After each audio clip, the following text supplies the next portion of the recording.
Ito yung bus namin. Ito po yung opisina namin dito sa Rahima. Dito kami ngayon kasi sa halos 6 na taon na pagtatrabaho namin sa Hadid, na-release na kasi hindi na nakakuha ng kontrata yung kumpanya namin dahil parang nag-crisis na rin dito sa Saudi Arabia. Kaya naapektuhan din yung kumpanya namin.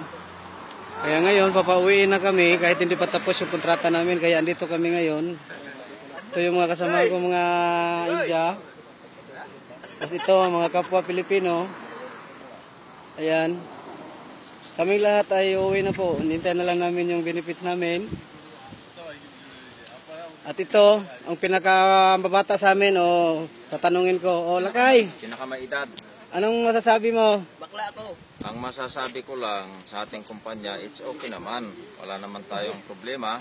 Ang problema nga lang, medyo crisis ang trabaho. Wala tayong trabaho. Kaya Only interview. kailangan nating umuwi. Dahil pinauwi ng kumpanya. Total naman sabi nila tatawagan pagka may nakuhang trabaho. Pero, Lakay, yung benefits, anong dyan? Paano yan?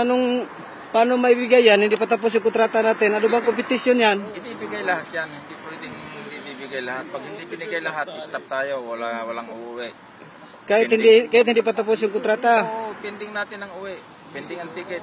Hindi natin kasalanan yan. Kasalanan nila yan.